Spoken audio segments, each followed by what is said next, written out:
안녕하세요. 오늘은 2025년 6월 9일 월요일입니다. 네. 오늘부터 본격적으로 이 워렌 버핏 웨이를 계속해서 함께 읽어보도록 할 텐데요. 여러분들도 워렌 버핏 웨이 이 책을 계속해서 하루에 조금씩 읽어보시면 좋을 것 같아요. 제가 좋은 책을 선정하는 기준이 있는데 그 좋은 책 중에 하나는 어, 어느 페이지를 이렇게 펴봐도 이 워렌 버핏 웨이 이렇게 책이 준비되어 있을 거예요. 어떤 페이지를 이렇게 펴봐도 그 페이지에 여러분들한테 인사이트를 줄 만한 내용이 있는 거죠. 그래서 일단은 제가 이 영상으로 여러분들과 함께 볼 때는 챕터별로 함께 살펴보려고 합니다. 그래서 챕터별로 보도록 할 텐데, 오늘은 대망의 1챕터를 보도록 할 거고요. 저번에 함께 이제 1챕터를 보기 전에 제가 책에 대해서 간단하게 소개를 드렸으니까 그것도 영상 설명란에다 두도록 할 테니까 함께 보도록 할게요. 그래서 워렌 버핏 웨이 책을 보기 전에 함께 데일리 리포트를 보도록 하겠습니다. 네. 저번 주에 주가가 굉장히 등락이 심했었죠. 등락이 심했는데도 특히 이제 테슬라가 등락이 굉장히 심했습니다. 그 이유는 역시나 이제 정치적인 부분과 연결되어 있다고 볼 수 있는데요. 한국 같은 경우에는 이재명 대통령이 새로 어떻게 보면 당선이 되면서 한국의 주가는 지금 약간 올라가는 걸 볼 수가 있는데요. 이 해외 증시 같은 경우도 지금 어떻게 보면 다시 회복세를 이렇게 보이는 걸 우리가 볼 수가 있습니다.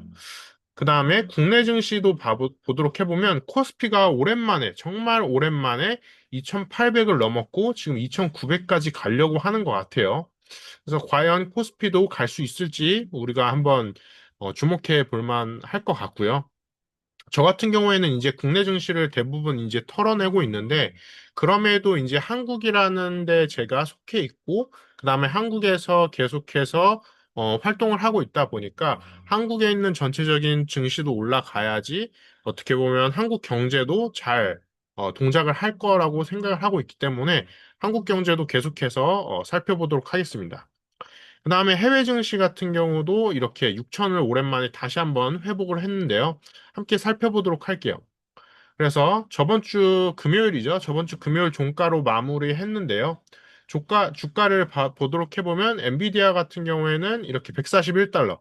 엔비디아가 실적 발표를 하고 나서 어떻게 보면 새로운 서비스나 제품 같은 게 굉장히 기대가 확산되고 있는 걸 볼 수가 있습니다. 테슬라 같은 경우에는 오랜만에 굉장한 급락을 맞이했죠. 그래서 이제 트럼프 대통령과 조금 일론 머스크 CEO가 갈등이 조금 계속해서 지속되면서 굉장히 주가가 270달러까지 떨어졌었어요. 근데 295달러로 다시 반등을 어느 정도 했고요. 팔란티어도 111달러 뭐 이렇게까지 내려갔다가 다시 한번 상승을 했습니다. 네, 아이온큐도 지금 조금 지켜볼 만한데 아이온큐 같은 경우에도 지금 뭐 상장을 하고 있는 상태인데 아이온큐가 어떻게 될지 주목해 볼 만하고요. 지금 다른 회사의 인수합병이 되냐 그런 얘기가 나오고 있어요.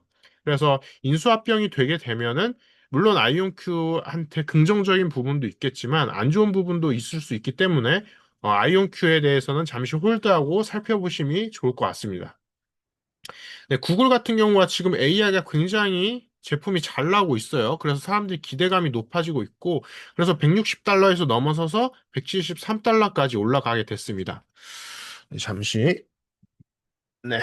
그리고 아마존 같은 경우도 꾸준히 잘 상승하고 있죠. 그 다음에 애플 같은 경우는 지금 약간 고정된 상태입니다. 브로드컴도 상승을 했다가 지금 약간 하락세이긴 한데 그럼에도 브로드컴은 어느 정도 회복세를 보이고 있습니다. 네. 그래서 제가 상세한 이유는 이렇게 작성을 해놨고요. 네, 오늘 워렌 버핏 웨이 1장을 한번 보도록 할 텐데요. 자, 이 설명에 대해서 꼭 읽어보시면 좋을 것 같아요. 자, 챕터 1에 대해서 정리를 해놓은 부분 함께 보도록 하겠습니다.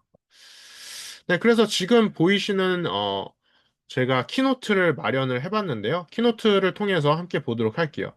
이 부제목은 세계 최고의 투자자 그 시작과 패턴입니다. 네. 그래서 첫 번째를 보도록 해보면, 자, 패턴 이해하기. 버핏은 세상을 어떻게 바라봤는가. 이 부분이 굉장히 중요한 부분입니다. 그래서 버핏의 성공 같은 경우에는 투자 철학이 만들어지기 전에 우리가 흔히 말하는 이 투자 철학이 만들어지기 전에 이 사고의 패턴, 그러니까 즉 버핏이 어떻게 생각을 하는지 그 부분에서 시작이 된다라고 봐주시면 될 것 같아요. 그래서 우리가 일반적으로 투자를 진행한다라고 하기 전에 이 철학이 자기만의 철학이 있어야 된다 그런 얘기를 많이 하잖아요. 그래서 그 철학이 만들어지기 전에 워렌 버핏 같은 경우에는 이 생각하는 습관이 있었다. 그 생각하는 사고의 패턴이 있었다라고 생각을 해주시면 될 것 같고요. 그래서 버핏 같은 경우에는 이 시장이 아니라 기업 자체를 바라본다라고 합니다. 왜냐하면 시장 같은 경우에는 우리가 생각을 해보면 시장은 더 큰 개념이잖아요. 이 시장 안에 기업이 속해 있기 때문이죠. 그래서 기업을 개별적으로 이렇게 살펴보는 습관이 있고요. 그래서 이런 버핏이 이런 명언도 했습니다. 가격은 당신이 지불하는 것이고 가치는 당신이 얻는 것이다. 이게 어떤 뜻이냐 생각을 해보면 이 가격 같은 경우에는 우리가 예를 들어서 1,000원이나 10,000원, 뭐 10만 원 이렇게 지불을 하잖아요. 우리가 내는 거잖아요. 근데 가치 같은 경우에는 우리가 돈을 지불함으로써 어떤 얻는 이렇게 어떻게 보면 무형의 개념이라고 볼 수 있을 것 같아요. 우리 눈에는 보이지 않지만 우리가 일상생활에서 얻게 되는 되게 소중한 것 중에 하나죠. 그래서 가치가 어떻게 보면 좀 더 중요하다. 그래서 이걸 통해서 우리가 생각해 볼 수 있는 건 결국에는 높은 금액을 지불하더라도 사용자한테 더 높은 가치를 줄 수 있는 기업이 버핏이 이 생각하는 데 있어서 좋은 기업이지 않을까라고 우리가 생각해 볼 수 있습니다. 그래서 핵심 메시지는 이 투자라는 것은 예측이 아니라 기업의 이 내재 가치를 읽는 패턴에 의하다. 예.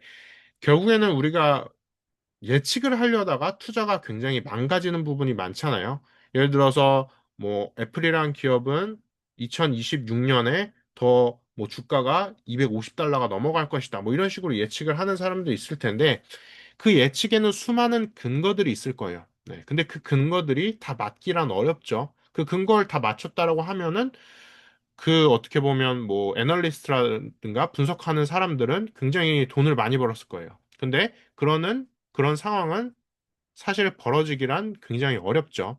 그렇기 때문에 결국에는 기업이 갖고 있는 이 내재 가치를 읽는 패턴이 중요합니다. 이 내재 가치라는 단어 안에는 굉장히 많은 것들이 상징적으로 갖고 있는데요. 결국에는 아까 말씀드렸던 무형의 가치도 포함되어 있고, 그리고 유형의 가치도 포함되어 있습니다. 네. 결국에는 우리가 눈에 보이지 않는 이 가치, 이거로만으로는 우리가 기업에 투자하기란 어렵다라고 버핏도 판단을 한 거예요. 그렇기 때문에 그 회사가 갖고 있는 실적이라든지 이익, 그다음에 매출 같은 것들도 함께 이 내재 가치로서 생각을 했다라고 볼 수 있습니다. 그 다음으로 기업가의 탄생입니다. 네. 이 버핏 같은 경우가 굉장히 독특한 이유가 뭐냐면 버핏은 어린 시절부터 이 기업가라는 측면에 집중을 했다라는 거예요. 대한민국 같은 경우에는 사실 이 기업가적인 마인드가 대부분의 사람들한테 있지가 않아요. 대부분 20살이 넘어서 뭐 아르바이트를 하고, 그 다음에 대학을 졸업을 하고, 그 다음 취업을 하는 게 어떻게 보면 보편적인 흐름 중에 하나죠, 대한민국은. 근데 미국 같은 경우도 그렇고, 또 다른 나라들은 이 기업가적인 마인드들이 굉장히 중요하다라고 어렸을 때부터 강조를 하고 있어요. 즉, 스스로 돈을 어떻게 벌 것인가, 스스로 어떻게 사업을 할 것인가, 그 부분에 집중을 하고 있는 거죠. 그리고 버핏도 어린 시절부터 부모님이나 그 다음에 자기 일상생활을 보면서 버핏 같은 경우에는 어렸을 때부터 그 부분에 집중을 한 거죠. 어떻게 기업가적인 마인드를 갖게 될 것인가. 그래서 버핏 같은 경우에는 이 11세, 11살 때 주식을 첫 구매했다라고 합니다. 그게 CTC Service Preferred. 그러니까 결국에는 이 시장에 서비스를 줄 수 있는 것. 그러니까 우리 도시에 서비스를 잘 공급해 줄 수 있는 것. 그런 것들에 대해서 주식을 첫 구매했다라고 하고요. 그 다음에 껌이나 콜라 판매, 그 다음에 중고볼 사업까지 이 실제로 어렸을 때부터 굉장한 사업을 했다라고 합니다. 지금으로 봤을 때 굉장한 사업이라고 보긴 좀 어려울 텐데 간단한 사업들을 진행하면서 가치와 수익이라는 이 두 가지 토끼를 잡는 개념을 자기 머릿속에 내재화했다라고 하는 거죠. 그래서 가치라고 하면 아까 말씀드렸던 무형의 가치, 눈에 보이지 않는 건데 수익 같은 경우에는 실질적으로 사람들이 나한테 돈을 줌으로써 버핏이 수익을 올린 거죠. 네. 그래서 어렸을 때부터 이렇게 간단한 판매를 진행하면서 수익을 올리고 그다음에 가치를 줄 수 있는 그런 개념을 내재화했다라고 합니다. 그리고 버핏이 20살이 넘어가면서 벤저민 그레이엄의 영향을 받으면서 결정적인 이 투자에 대한 어, 철학을 잡아가기 시작했다고 합니다. 그래서 벤저민 그레이엄은 내 정신적 아버지다라고 버핏이 했고요. 여기서부터 본격적으로 버핏의 투자 철학이 장기 투자 이런 것들에 대한 투자 철학이 생성되기 시작하는데요. 여기에서 우리가 해볼 핵심 질문인데요. 버핏은 어떻게 어린 시절부터 이 비즈니스 마인드를 갖게 되었는가? 이 부분을 우리가 생각해 보면 좋을 것 같아요. 사실 버핏이 살아왔던 삶과 우리가 개개인별로 살아가고 있는 삶은 굉장히 다를 거예요. 그래서 이 다른 상황에서 어떻게 하면 비즈니스 마인드를 갖게 됐을까? 그 부분이 이 책에 나와 있고, 그 부분에 대해서 껌이나 콜라 판매, 이런 것들, 이 간단한 것들을 통해서 비즈니스 마인드를 갖게 됐다라고 합니다.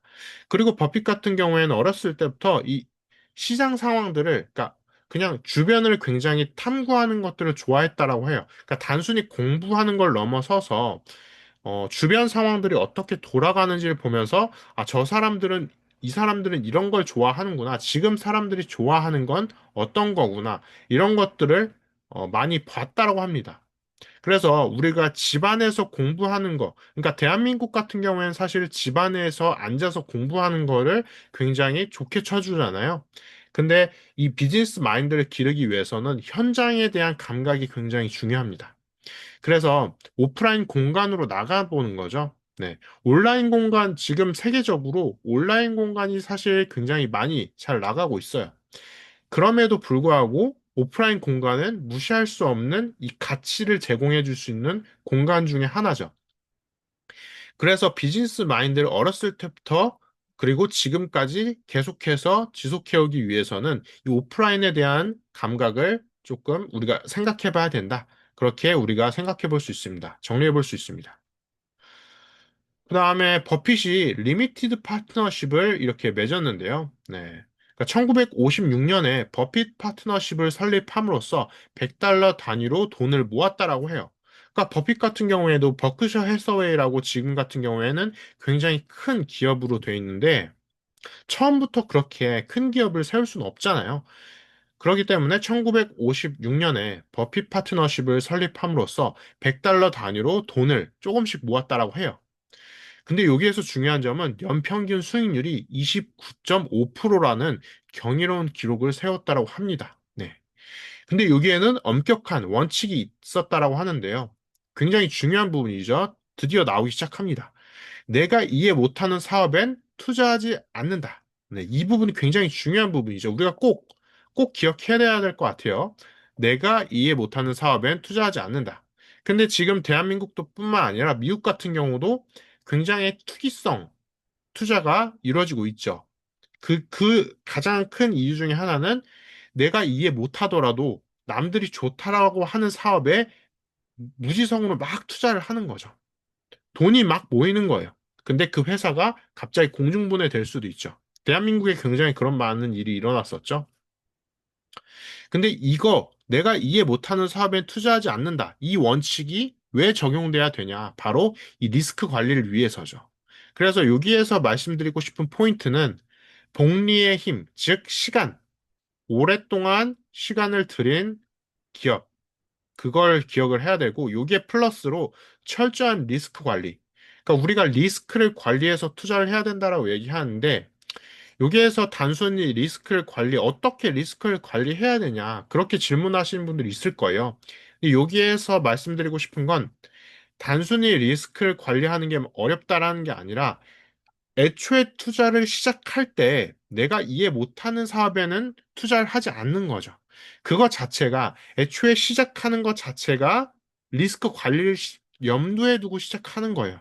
네. 그러니까 투자를 하면서 리스크를 관리하는 게 아니라 투자를 하기 전부터 내가 이해 못하는 사업엔 투자하지 않겠다라고 딱 선을 그어 놓는 거예요. 그러면 애초에 리스크가 관리되면서 시작하는 거죠. 네. 그래서 이 부분을 꼭 기억해 주시면 좋을 것 같아요. 그래서 이거는 버핏의 하나의 투자 방식이고, 이 복리의 힘과 리스크 관리를 여러분들이 지금 투자하시는 관점에 꼭 적용해 보시면 좋을 것 같습니다. 그 다음으로 버크셔 해서웨이의 본격적인 시작이 진행이 되는데요. 거대 복합 기업의 탄생입니다. 네. 그래서 원래 섬유 회사였습니다. 버크셔 해서웨이는. 근데 아까도 말씀드렸지만 아까 버핏 파트너십이 설립을 했다라고 했잖아요. 여기서 워렌 버핏 같은 경우에는 사업을 이렇게 확장하기 시작합니다. 그러면서 원래는 섬유회사였던 버크셔 해서웨이를 인수하게 되고요. 이후에는 보험이나 철도, 에너지, 유통 등 복합 비즈니스 포트폴리오를 구축하게 됩니다. 근데 여기에서 재밌는 점이 있어요. 그때 당시에는 보험이나 철도, 에너지, 유통, 그러니까 보험이 가장 서두에 왔죠. 그 다음에 철도 이렇게 이어지고 있는데 여기에서 다시 한번 또 다른 철학이 나오기 시작합니다. 네. 좋은 기업을 싸게 사는 것보다 훌륭한 기업을 비싸지 않게 사는 것이 낫다라고 이렇게 또 다른 철학이 나오는데요. 그러니까 그때 당시에는 보험이라는 업계 자체가 훌륭한 기업에 속했어요. 근데 사실 2025년에는 적용되지 않죠. 네. 그래서 우리가 워렌 버핏이 해왔던 어떤 이런 포트폴리오 흐름이 있을 거예요. 근데 과거에는 1960년대, 70년대, 80년대는 보험과 철도가 아예 없었어요. 없었기 때문에 보험이라는 신생 사업이 막 뜨기 시작했고, 철도를 한번 깔아놓으면은 그게 수익이 굉장히 높았어요. 근데 2025년 지금 같은 경우에는 보험업계, 그 다음에 철도라는 업계 자체가 존재하지 않죠. 사양된, 즉 오래된 산업 중에 하나죠.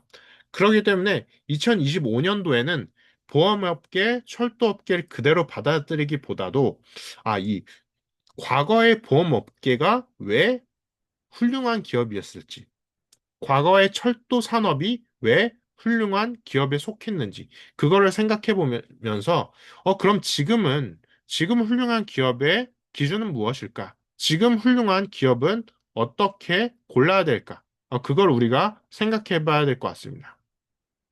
그걸 우리가 간접적으로 생각을 해보면 사실 에너지도 지금 훌륭한 기업에, 훌륭한 산업에 속할 수 있을 것 같아요. 왜냐하면 철도 같은 경우에 과거에 훌륭한 기업 중에 하나였던 이유는 아까도 말씀드렸다시피 철도를 한번 깔아두면은 그 철도에서 지하철, 기차가 다니면서 계속해서 수익을 발생시켰기 때문이에요. 근데 에너지도 지금 마찬가지죠. 지금 소형 원자 그 부분에서 굉장히 사람들이 귀추를 주목하고 있는데요. 거기에서 소형 원자로를 깔아두면은 에너지가 굉장히 많이 발생되기 때문에 거기에서 수익이 많이 발생할 거다. 그 부분 때문에 사람들이 그 SMR, 소형 원자로에 대한 기업에 대해서 공부를 많이 하고 있습니다. 그 다음에 AI도 마찬가지죠. 지금 AI가 아직도 초기 단계라고 얘기를 굉장히 많이 하고 있어요. 그 이유는 무엇이냐? 아직 AI를 통해서 명확한 매출이 아직은 그렇게 많이 나오고 있지 않기 때문이에요. 그래서 만약에 2030년까지 넘어가게 되면은 AI를 통해서 본격적으로 폭발적인 매출이 나올 것이다. 그렇게 예상을 하고 있죠. 그러면 AI 관련된 기업들, 에너지 관련된 기업들에 대해서 우리가 미리 공부를 해보는 거예요. 근데 만약에 공부를 하다가 이해가 잘 되지 않는다. 이해가 잘 되지 않으면 우리가 투자를 하지 않는 거죠. 네. 근데 지금 AI 쪽하고 에너지 쪽에 굉장히 많은 돈이 몰리고 있어요. 근데 거기에는 그 에너지나 AI 산업을 이해한 사람들도 있을 거고, 이해하지 못하고 일단 좋다고 하니까 투자한 사람들도 있을 거예요. 그러기 때문에 좋은 기업은 굉장히 많죠. 근데 좋은 기업을 싸게 사는 것보다 훌륭한 기업을 비싸지 않게 사는 게 더 중요하다. 네. 왜냐하면 아무리 좋은 기업을 싸게 샀다라고 하더라도 그 기업이 훌륭한 기업은 아닐 수 있어요. 즉, 사라질 수 있다는 뜻이죠. 그렇기 때문에 우리가 지금 한창 많이 떠들고 있는 AI와 에너지에 대해서 산업을 공부를 해보고 그 공부가 충분히 됐을 때 비싸지 않은 가격에 우리가 투자를 하는 거죠. 그래서 여기에서 우리가 살펴볼 수 있는 메시지는 버크셔는 단순히 투자 기업이 아니라 기업가 정신의 집합체다. 즉, 우리가 투자를 하는 데 있어서 단순히 개인 투자자로서 접근하기보다도 그 기업의 기업가로서 우리가 투자를 해보는 거예요. 그래서 그 방면으로서 우리가 생각을 꼭 해보셨으면 좋겠고요. 여기까지 해서 우리가 정리를 해보고 다음 챕터에 대해서 예고를 해드릴게요. 그래서 요약 키워드를 생각을 해보면 이 가치 투자의 본질은 사고의 패턴과 절제된 사고가 중요하다. 그리고 기업을 고르고 기업과 함께 성장하는 게 중요하다는 거죠. 그래서 투자자는 정보를 소비하는 정보 소비자가 아니라 그 기업을 판단하는 판단자여야 합니다. 네. 그래서 여러분도 단순히 우리가 개인 투자자로서 이렇게 접근하는 게 아니라 그 기업에 우리가 그 기업가로서 우리가 한번 생각을 해보는 거예요. 그러면서 함께 판단을 거시적으로 해보시는 거죠.